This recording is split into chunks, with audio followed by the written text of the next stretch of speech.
Mukunda jewellers మొట్టమొదటి factory outlet ఇప్పుడు కూకట్పల్లి, కొత్తపేట్, సోమాజిగూడ మరియు ఖమ్మంలో.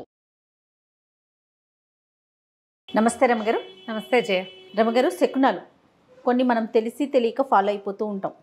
ఏదైనా మంచి జరిగినా చెడు జరిగినా ఉదయం ఎవరిని చూసాము, పొద్దున్నే లేవగానే ఏం చూసాం, ఎక్కడ ఏం జరిగింది, ఇలా రీకలెక్ట్ చేసుకుంటాం. అప్పుడప్పుడు మన మొహాన్ని మనమే అద్దంలో చూసుకున్నాను గుర్తొస్తుంది. లేదా బయటికి వెళ్ళేటప్పుడు ఎవరైనా తుమ్మినా అట్లా సంథింగ్ అన్నీ ఫాలో అవ్వకపోయినా కొన్ని మాత్రం ఆలోచిస్తూ ఉంటాం కదా. అసలు ఇవి ఎలా వచ్చినాయండి? వీటికి సంబంధించి ఏమన్నా స్టోరీలు కానీ ఏమైనా సామెతలు కానీ అట్లా ఏమన్నా ఉన్నాయా? ఎలాగైనా వచ్చి ఉండొచ్చు జయ, ఎలాగైనా వచ్చి ఉండొచ్చు. ఏదో ఒక రకమైన పాటింపు. ఓ మంచినీళ్ళు బిందె ఎదురు రావాలి, ఎక్కడికైనా శుభకార్యాల మీద వాటి మీద వెళ్ళేటప్పుడు. ఆ ప్రయాణాలు పెద్దవి, ఇదివరకు ట్రాన్స్పోర్టేషన్ లేదు, నడిచి పోవాలి, ఏదో దొరికిన బండి పట్టుకుని వెళ్ళాలి. జంతువుల దాడి ఉండేదేమో కదా. జంతువుల దాడులు అవి కూడా ఉండేవి, ఊర్లు దాటడానికి అవి కొంచెం ఇబ్బంది అయ్యేది. అందుకని ప్రయాణ సన్నాహం చేసేటప్పుడు కొంచెం మంచి వాళ్ళు మంచిగా ఎదురొస్తే ప్రయాణం బాగా జరుగుతుందని ఒక నమ్మిక. అలా ఎలాగో మొదలయ్యి ఉంటాయి, అంతే. అందులో ఏం చేస్తాం మనం, ఈ పిల్లి ఎదురొస్తే అదని, కాక ఎదురొస్తే ఇదని, మంచినీళ్ళు బిందె వస్తే, ముత్తైదు వస్తే, బ్రాహ్మడు వస్తే, ఒంటి బ్రాహ్మణ శకనం మంచిది కాదు. అవును, మన ఇష్టం. ఎన్నో క్రియేట్ చేసుకో. బోల్డ్ అని క్రియేషన్ అంటే ముందు నుంచి ఉన్నవే, కొత్తవి క్రియేట్ చేసుకోము మనము. ఇవి కాకుండా పొద్దున్న ఎవరైనా ఎదురుపడ్డారు, అప్పుడు పెట్టిన సందర్భం వేరే ఉండొచ్చు. దాన్ని మనం ఎప్పుడు మాట్లాడుకుంటూ ఉంటాం కదా రమ్మగారు, సందర్భాలు వేరు, కానీ మనకి వీలుగా దాన్ని మనం మార్చుకుంటాం. ఇవాళ పని అవ్వకపోతే పొద్దున్న లేచి ఎవరి మొహం చూసానో అని గుర్తు చేసుకోండి. ఇదివరకు అట్లాగా తెల్లారు లేచి పళ్ళు తోముకోవడానికి, నీళ్ళు తెచ్చుకోవడానికి నువ్వు వాకిట్లోకి వెళ్తాలా? అసలు మన ఇంట్లోనే, మన ఇళ్లలోనే, మన బాత్రూములు మన ఇంట్లోనే, మన నీళ్లు మన ఇంట్లోకే వస్తాయి. తెల్లారు లేచి తలుపు తీస్తే ఎదురుకుండా వాళ్ళ ఇల్లు కనబడుతుంది. ఇదివరకు ఎలా ఉండేవి, ఇళ్ళు విసిరేసినట్టు దూరంగా ఉండేవి. పళ్ళు దంతధావనానికి, వంట అన్నిటికీ బయటకు వెళ్ళాలి. నీళ్ళు కావాలంటే బయట నుంచి తెచ్చుకోవాలి. అవును కదా. ఇలాంటప్పుడు బయటకే వెళ్ళాల్సి వస్తుంది. అప్పుడు ఎవరినో ఎదురొస్తారు, చూస్తాము. ఇప్పుడేముంది, మొత్తం కార్యక్రమాలన్నీ అయితే కానీ మనం బయటపడం ఇంట్లో నుంచి. మీ పరిస్థితి ఏంటి రమ్మగారు? ఎదురొచ్చే కార్యక్రమాలు ఉన్నాయా మీకు? ఏవో ఉంటాయి. మేము ఊరెళ్ళేటప్పుడు అప్పుడు చూసుకొని చేయ. ఒక్కొక్కళ్ళు ఉంటారు కదా, వాళ్ళకి కాస్త సెంటిమెంట్ ఉంటుంది. వాళ్ళు ఉన్నారనుకో మాతో పాటు, అప్పుడు నేనే ఎదురొచ్చి కారెక్కుతాను అనమాట. ఓహో, వ్యక్తుల్ని బట్టి. మేమే అయితే మాకేం ఎదురు రావటాలు ఉండవు. నేను ఇంట్లో దండం పెట్టుకుంటాను, దీపం పెట్టుకుంటారు. ఆ వెళ్ళేటప్పుడు ఒకసారి చెప్తా, బాబు మా ఇల్లు బాగా చూసుకొని అయినా అని చెప్తాను. ఎవరికి? భగవంతుడిగా. ఓకే, మా ఇల్లు జాగ్రత్తమ్మా అని చెప్పేస్తా, వెళ్ళిపోతాం. వెళ్ళే దారిలో ఇట్లా రోడ్డు తిరగంగానే మాకు దాసాంజనేయ స్వామి దేవాలయం ఉంటుంది సందులోకి, అక్కడ ఒక దండం పెడతాను. అదే మనకి గుడివైపు చూడకపోతే కుదరదు నాకు. మాటల్లో పన్ను, గుడి వచ్చేదాకా ఆపద పడతారని చదువుకుంటా. నా సెంటిమెంట్ అది. ఆ గుడి ప్రాకారమే కనపడుతుంది, గుడే మనకు కనపడదు, ఇది కనిపిస్తుంది, కమాన్ కనపడుతుంది. అక్కడ ఒకసారి ఆంజనేయ స్వామికి ఒక దండం విసిరి పెడతానమాట. ఆయన ప్రయాణం సజావుగా చేయొచ్చు, మా ఇల్లు వాకిలి జాగ్రత్త అని. ఇదే మన శకునం. ఒక్కొక్కళ్ళకి ఒక్కో రకం, అంతే. ఎదురు రావాలి. మా పక్కింటి వాళ్ళ అబ్బాయికి నేనే ఎదురు రావాలని ఉండేది. 2 సార్లు 3 సార్లు అతను ఫారిన్ ప్రయాణానికి నేనే ఎదురెళ్ళాను. ప్రెసెంట్ ఎక్కడ ఉన్నాడు అతను? ఇప్పుడు ఫారిన్ లోనే ఉన్నాడు. శభాష్. అయితే ఒక్కొక్కళ్ళకి ఒక్కటి ఉంటుంది కదా, నమ్మకం రమ్మగారు. అంతేగాని ఇప్పుడు నీ నమ్మకం నీ దగ్గర కరెక్ట్ అయింది, నా దగ్గర ఫెయిల్ అవ్వచ్చు, అంతే కదా. ఓ చిన్న సరదా కథ చెప్దాం చూడు. ఓ ఊళ్ళో రామరాజు అని ఒక ఆయన ఉన్నాడు. ఈయన వడ్డీ వ్యాపారం చేసుకునేవాడు. ఓ రోజు పొద్దున్నే లేచాడు. నేను చీకటి ఉండగానే లేచి పొరుగురు వెళ్దాం అనుకున్నాడు. అప్పులు వసూలు చేసుకోవాలి కదా వడ్డీ వ్యాపారులు అంటే, నెల వడ్డీ వసూలు చేసుకోవాలి, లేదా అసలైన కాగితాలు ఏవో పుచ్చుకుని వెళ్దాం అనుకున్నాడు. సరే, వాకిలి తలుపు తీసేసరికి అలా వాకిట్లో మియావంటూ పిల్లి కనపడింది. చిచ్చి దీందూహం మండా, తెల్లవారే కనపడింది, మన పని ఏమవుతుంది చి అని తలుపు ఇట్లా వేసి వెళ్ళి పడుకున్నాడు.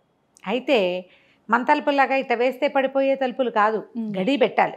ఈయన గడి పెట్టల. అప్పటికి ఎంత అయింది టైము? 4:15, 4:20 అయింది. చీకటితోటే వెళ్ళాలి కదా ప్రయాణాలంటే, లేకపోతే ఎండెక్కితే నడవలేరు. లోపలికి వచ్చి పడుకున్నాడు, తలుపేలా దగ్గరకు పడింది.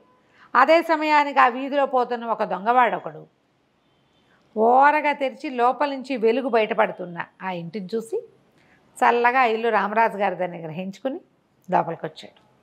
లోపలికి వచ్చి చూస్తే రామరాజు గారు పడుకున్నాడు మంచం మీద. ఆయన పోయి ఇంకా ఊరెళ్ళని ఈ పూట అని మానేసుకుని మంచం ఎక్కేసాడు. ఆయన తల వైపున గల్లా పెట్టుంది అయింది. అక్కడ పడుకున్నాడు, గల్లా పెట్టున్న గదిలోనే పడుకున్నాడు. లోపలికి వచ్చి అలాగా గల్లా పెట్టెత్తాడు. వాడు అట్టించి ఇటు వస్తుంటే గల్లాపెట్టలో చిల్లరుంది, గల్లు మంది అని ఈయన లేచి కూర్చున్నాడు. లేచి కూర్చుంటే వీడి చేతిలో ఉన్న గల్లాపెట్టతో ఆయన నెత్తి మీద ఒకటి పెట్టి ఒకటే పరుగు. ఆ మనిషిని చూసేసాడు ఈయన వెలుగులో. ఓహోహో, ఎందుకంటే దీపం పెద్దది చేసుకున్నాడు బయటికి వెళ్ళటం కోసం. వెలుగులో మనిషిని చూశాడు, కొట్టేసరికల్లా హౌరవరా పొద్దున్నే పిల్లిని చూసిన ఫలితం బయటికి వెళ్ళకపోయినా ఇంటూ చూపించింది గల్లాపెట్టి కాస్త పోయిందే. లబో దిబో మొత్తుకున్నాడు. చుట్టుపక్కల ఎక్కడా దొరకలవాడు. ఈయన దెబ్బ తగిలింది. ఈయన లేచి మంచినీళ్ళు తాగి బయటకు వచ్చేసరికి జంపు, వాడు వెళ్ళిపోయాడు ఎప్పటికో. అక్కడి నుంచి ఏం చేశాడు, ఆ ఊరు న్యాయాధికారి తహసీల్దార్ ఆయనే ఈ తీర్పులన్నీ చేస్తాడు. అక్కడికి పోయాడు. అక్కడికి వెళ్తే ఆయన పేరు, ఈయన రామరాజు, ఆయన భీమరాజు. మళ్ళీ ఆ భీమరాజు ఎవరో కాదు, ఈయన చెల్లెలి మొగుడు. ఓహో, ఇది ఈ చిన్న చిన్న ఊళ్ళ తాలూకు హడావిళ్ళన్నీ పక్కనున్న పెద్ద ఊరిలో తీరుస్తారు. ఈయన వెళ్ళి అక్కడ చెప్పుకున్నాడు. ఆ చెప్పడానికి వెళ్ళిన చోట ఉన్న ఆయన ఎవరంటే భీమరాజు గారు, ఈయనకి స్వయాన బావ. ఇంతకీ ఒట్టి బావే కాదు, రామరాజు గారు వడ్డీ వ్యాపారానికి 10 లక్షలు అప్పు పెట్టాడు. ఆయన 10 లక్షలు ఈయన దగ్గర ఉన్నాయి. ఏమో బాబా ఏమైనా చెల్లిపెట్టడానికి వచ్చావా, ఏమిటో ఈ సంగతి అన్నాడు. చెల్లేమిటి నా బొంద, తెల్లవారి నిద్ర లేవగానే పిల్లి మొహం చూశాను, దొంగ మొహంది. దాన్ని చూసేసరికల్లా గల్లాపెట్ట కాస్త పోయింది. ఎవడో ఎత్తుపోయాడు బాబా, ఇక మొహం మీద బొప్పి. అసలు అందులో ఉన్న డబ్బులు నీవే, నీకు ఇవ్వడం కోసమే నేను అన్నీ సర్ది పెట్టాను. పొద్దునే బయలుదేరి వద్దామనుకున్నా, వాకిట్లోకి వచ్చేసరికల్లా వాకిలి తలుపు తీసి మొహం కడుక్కుని ఏదో చెయ్యాలి కదా. అవును కదా. వాకిలి తలుపు తీసేసరికల్లా పిల్లి ఎదురైంది. వెళ్ళి పడుకునేసరికి ఎవడొచ్చాడో తెలీదు, వాడికి కాస్త ఇట్ట కొట్టేసేసాడు, నన్ను పోయింది అని లబో దిబోమని గోల పెట్టాడు. గోల పెట్టేసరికల్లా సరే ఈయన ఏం చేశాడు, ఆరా వీర అందరికీ తన డబ్బులు కబురు చేశాడు. ఇంతలో ఏమైంది, సరే నువ్వు వెళ్ళు మీ ఇంటికి, మా ఇంటికి వెళ్ళిపో, మీ చెల్లెలు చాలా రోజులైంది కలిసి అంటోంది, వెళ్ళి కాస్త ఏదైనా ఎంగిల్ పడి కాసేపు నడుము వాల్చి రాను మళ్ళీ కచేరీకి రమ్మన్నాడు. ఇతను ఇంటికి వెళ్ళాడు. ఇంటికి వెళ్ళి చెల్లెలేదో అంత తద్దనం పెడితే తినేసి మళ్ళీ వచ్చేసరికి ఎండెక్కింది. మధ్యాహ్నం అయిపోయింది. మధ్యాహ్నానికి ఈ పక్కన ఒక సంతలో ఎవరిదో జేబు కొడుతున్న ఒక జేబు దొంగని పుచ్చుకొచ్చారు. రక్షక భటులు తీసుకొచ్చారు. ఆ జేబు దొంగలో వచ్చి లోపల నుంచుని ఉన్నాడు.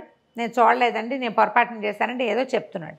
ఇంతలో ఈ రామరాజు గారు లోపలికి వెళ్ళేసరికి ఆయన చూసి బావోయ్ వీడే దొంగ, పొద్దున్న ఎత్తి పగలు కొట్టిన వాడని కేకలు పెట్టాడు. కేకలు పెట్టంగానే ఈయన అయ్యారా ఎవరెవరా, పొద్దున్న అంత దొంగతనం చేసి మళ్ళీ మధ్యాహ్నానికి జేబు దొంగతనం చేస్తావా, తీ డబ్బులు ఎక్కడ ఉన్నాయో తీయంటే రక్షక భటులు ఉన్నారు. కొత్తవాళ్ళగా తహసీల్దార్ గారు ఎదురుకుండా ఉన్నాడు. పైగా తను కొట్టినవాడు ఎదురుకుండానే ఉన్నాడు. దొంగ ఇంకా ఆపుకోలేకపోయాడు. కాదని బోటరీ ఆయన లేకపోతే ఏమయ్యేది కాదు, జేబు దొంగతనంతో పోయేది. ఇప్పుడు గల్లాపెట్టి దొంగతనం, ఇంట్లో జరబడిన దొంగతనం నెత్తి మీద పడింది. ఒప్పుకుని సరే గల్లాపెట్ట ఎక్కడ దాచాడు, ఎందుకంటే గల్లాపెట్టలో డబ్బులు వాడు చూడలా, పెట్టెత్తుపోయాడు అంతే. కొన్నాళ్ళు అవి దాచిపెడతారు. చాలామంది దొంగలు అదే పని చేస్తారు, వస్తువు కొట్టేసి వెంటనే వాడరు, వాటిని దాచేస్తారు. తెలివి తక్కువ పిచ్చి వెధవలు వెంటనే అమ్మకంలో పెడతారు. మెచ్యూర్ దొంగలు పట్టిపడిపోతారు వాళ్ళు. తెలివిగల పురాతన దొంగలు ఏం చేస్తారు, దొంగతనం చేసిన వస్తువుని పైకి రాకుండా కప్పెట్టేస్తారు. జనం దాన్ని మర్చిపోయాక తీస్తారు బయటికి. అవును, మనం చాలా చూస్తాం ఇలాంటివి. 20 ఏళ్ల క్రితం పాటికి పెట్టింది దొరికింది అని వీడు ఎక్కడో దాపెట్టాడు. అక్కడ చెప్పాడు. చెప్పంగానే ఇక రక్షక భటులతో పాటు రామరాజు కూడా పోయాడు. ఆ పెట్టె నాదే అన్నాడు. పొద్దున ఏం చెప్పాడు, గల్లాపేటలో డబ్బులు దాచాను, ఆ డబ్బు నీకు ఇవ్వడానికే అన్నాడు. ఆ డబ్బు తీసుకొచ్చి సరుకు ఇక్కడ అప్పచెప్పాలి కదా. ఈ తహసీల్దార్ గారి దగ్గర అప్పచెప్తే పెట్టె తెరిచేసరికల్లా 10 లక్షల సొమ్ము ఇంకా చిల్లర ఉంది. తహసీల్దార్ గారు తన 10 లక్షలు తను లెక్క పెట్టి తీసుకున్నాడు. ఈయన నెత్తి తడుకుంటూ ఏం చెప్పాడంటే, పొద్దున్నే పిల్లి మొహం దాని మొహం చూసేసరికల్లా ఇంత దెబ్బ తగిలింది, డబ్బులు పోయింది, కానీ నువ్వు భలే ఘటికడు బావా, 2 గంటల్లోనే సంపాదించేసావు, పట్టేసావు దొంగనంటే. సరే ఈయన అన్నాడు తహసీల్దార్ గారు, బాబా నే కూడా పొద్దున్న పిల్లి మొహమే చూశాను పొద్దున్నే, నువ్వు పోయింది అంటున్నావు, నాకు వచ్చింది చూడు, బాకీ వసూలైపోయింది, పాత బాకీ వసూలైపోయింది. 2 ఏళ్ళ నుంచి వడ్డీ ఇస్తున్నావా, ఇవాళ అసలు వసూలు అయిందంటే మహాలక్ష్మి ఇంటికి వచ్చింది, పిల్లి ఎదురవటం వల్లే మహాలక్ష్మి ఎదురొచ్చింది. ఈయన గొంతులో డక్కుపడింది. ఈయనకి డబ్బు ఇవ్వడం ఏమి ఇష్టం లేదు ఇప్పుడు. అదేలే, మహా అయితే కొంచెం చెల్లు పెట్టేవాడు, ఉన్న 10 ఇచ్చేయవలసి వచ్చింది. సరే ఇంకా ఊరుకున్నాడు మాట్లాడకుండా. సరే చెల్లెలింటో రాత్రి భోజనం చేసి పడుకుని సణుక్కుంటూనే ఆ ఇచ్చేయాల్సి వచ్చిందని ఇక ఉన్నవి ఆల్రెడీ కొన్ని బాకీలు బయట ఇచ్చున్నాడు. ఆ డబ్బుతో తన కథ నడుస్తుందన్నమాట. సణుక్కుంటూ ఇల్లు చేరాడు. ఈయన ఇంటికి వెళ్ళిపోయాడు. మధ్యాహ్నానికి పక్కింటి ఆయన ఎదురొచ్చాడు. ఆయన అదోలా ఉన్నాడు. ఏమిటాయి గోపాలం అలా ఉన్నామంటే ఏం చెప్పనండి, పెంపుడు పిల్లి పిచ్చిముండా పొద్దున్నే ఎవరి మొహం చూసిందో నిన్న సాయంత్రం చచ్చిపోయిందండి అని అన్నాడు. ఈయన ఉలిక్కిపడ్డాడు. ఆ దొంగ కూడా ఇదే మాట చెప్పాడు, పొద్దున్నే పిల్లి ఎదురొచ్చింది అందుకే నేను పట్టుబడిపోయాను అని. ఇప్పుడు ఎదురొచ్చిన పిల్లి ఎవరెవరికి ఎదురొచ్చింది? మొదట రామరాజుకి ఎదురొచ్చింది. అవును, రామరాజుకి డబ్బు పోలేదు, అప్పు తీరిపోయింది, మొదట పోయి దెబ్బలు తగిలినప్పటికీ. అదే పిల్లి దొంగకి ఎదురొచ్చింది, వాడు పట్టుబడిపోయాడు. ఆ పిల్లి కాస్త పైకి వెళ్ళిపోయింది. పిల్లి ఎదురొచ్చిన భీమరాజు గారికి ఆయన పాత బాకీ వసూలైపోయింది. పైగా దొంగని 2 గంటల్లో పట్టుకున్న క్రెడిట్ కూడా వచ్చింది. శకునంలో ఏమైనా ఉందా? ఒక్కొక్కరికి ఒక్కో విధం. అదే ప్రధానమైనది ఏంటి, ఈయనకి బాకీ తీర్చే రోజు వచ్చింది, వాడికి పట్టుబడే రోజు వచ్చింది, ఆయనకి డబ్బు వచ్చే రోజు వచ్చింది, దానికి కాలం చెల్లిపోయింది, చచ్చే రోజు వచ్చింది. ఎవరో ఎదురొచ్చారు పొద్దున్నే దానికి, అందుకని పోయింది. అంతే, ఎవరి మొహం చూసిందో పిచ్చిముండే చచ్చిపోయింది అన్నాడు. అనగానే నేను ఉలిక్కిపడ్డాడు, నా మొహమేగా చూసింది అది. అయ్యో రామా అనుకున్నాడు. ఇంకెప్పుడు చిచ్చి సెకండ్ పాటించకూడదు, నా దారిని నేను ఊరు ప్రయాణం అయ్యి ఉంటే ఇదేవి నా డబ్బు ఇప్పుడు అప్పు తీర్చాల్సిన అవసరం ఉండేది కదా, ఇంకా కొన్నాళ్ళు నడిచేది కదా, ఈసారి శకునం పాటించకూడదని 4 కొరుకుని లోపలికి వెళ్ళిపోయాడు. నేనే చూశాను అని చెప్పకుండా కథ కంచికి మనం ఇంటికి.